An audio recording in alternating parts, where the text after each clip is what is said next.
let's talk inequality. So this is another extension to kind of induction type question, and it's looking at, I guess, similar to your algebraic inequalities, but particularly using that process of mathematical induction to do that. So stuff like this, like 5 bigger than 4, how do we know that it is? What was the condition that we said algebraically needs to happen? Because if I want something like A greater than B, I need a way to actually do that, right? How do I do that? How do I show that algebraically? That something is bigger than something else. Usually you get it, like, well, it depends, LHS minus RHS, is that what you mean? Yeah, right. LHS minus RHS being Like, the greater than 0. greater than 0, right? So if you just rearrange it, right, you'll get something like this. If you can prove that, that's a lot easier to prove than something just bigger than something else, right? If you do the subtraction, you prove it's greater than 0. So here's an example, right? So prove by induction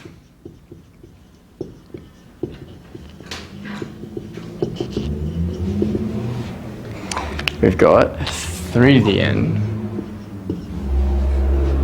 greater than or equal to 1 plus 2n for n greater than or equal to 1. Right.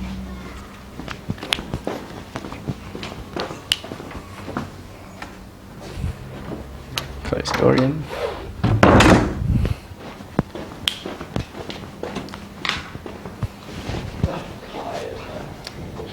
Do you want a break? Harry, why'd you ring me? I rang him at recess. He's probably just waking up, eh? Well, no, he had to wake up early today because he had to finish his assignment. Oh, isn't it due today or something? Yeah, it was due at, actually, here's the thing, it was due at 9 a.m. this morning, as you said, but on the Admoda submission, she accidentally made it 9 p.m.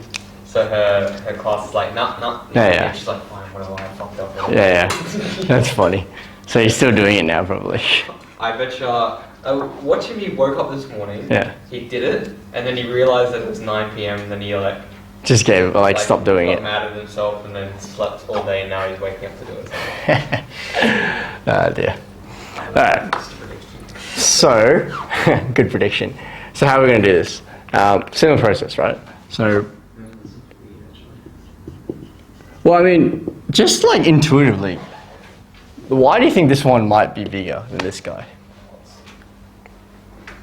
Well, look, a power. Powers, right? Big fast. Good, yeah, exactly. Powers, it's just base 3, it's pretty big base, right? So anytime these powers are going to grow really quickly. So, and this one's just like a linear kind of expression, right? So, I mean, there's some intuition there, but let's just do it. So test true for n equals to 1. So I'm going to get 3 to the 1 on the left-hand side.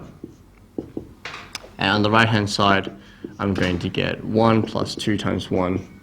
And so in this case, remember, it's that this is greater than or equal to that. Right? So 3 is greater than or equal to 3, not much going on there, so therefore it's true. Now obviously, we don't have to do the subtraction kind of thing over here yet because we actually have tangible numbers to work with. But that's going to change very quickly when we start dealing with stuff that isn't a numerical value that we can evaluate, and it's just going to be an algebraic expression. So step 2, we're going to assume true for n equals to k. So let's go ahead and do that. So step 2, assume true for n equals to k.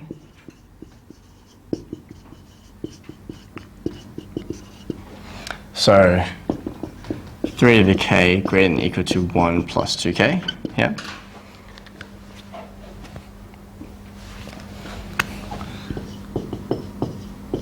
And then step 3, prove true for n equals to k plus 1.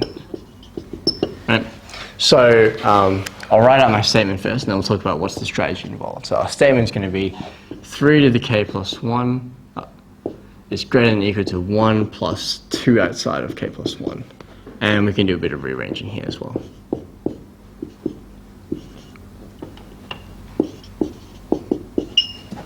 And that's just 3 plus 2k.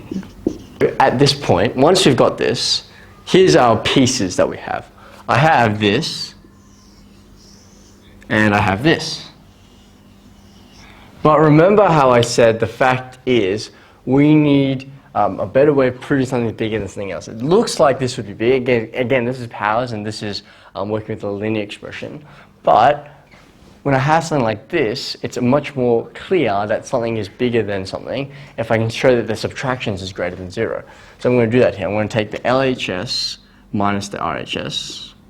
I think what we can do is I can say that, well, here, I have 3 to the k, same with the index laws, right?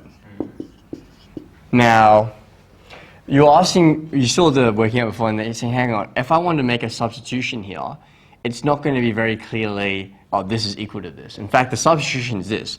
3 to the k is greater than or equal to 1 plus 2k, right? Now, I want to think about the restriction for k for a moment. K should be, again, a positive integer, right? Probably greater than or equal to 2, because you've already proved it greater than or equal to 1, but that's fine, we'll work with it. This, we would agree, is greater than or equal to this, yeah? So, with algebraic inequalities and with induction inequalities, anytime you make a substitution like this, rather than saying, oh, we go to the next line and it's equal to, we have to sort of respect that inequality. So I want to substitute this as this. I can see that's really clear. Yeah, it would be peace sign. That's it, greater than or equal to, respect, peace. So if I want to make this substitution with, I have c3 to the k here, that's 1 plus 2k, right, times 3. Now, the next line that I write, because I'm just manipulating algebraically, can you see how that's just going to be equal to? That's kind of why there's like the alternation between them, right? So I make a substitution here and I say, yep, that's greater than or equal to this because of this fact here. But if I'm just rearranging things algebraically now, that these two should be the same. Yeah. Does that kind of make sense? Yeah. So then when you rearrange this, you get 3 plus 6k minus 3 minus 2k. And then what, these guys go away, and I end up with just 4k, which is greater than or equal to 0, since k has to be greater than or equal to 1, right?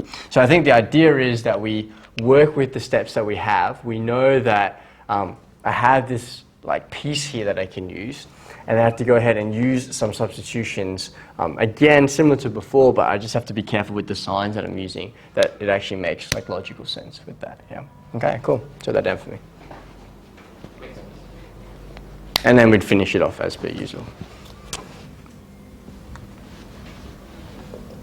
No one stole my pizza. I should have asked Mom. Hopefully no one stole my pizza.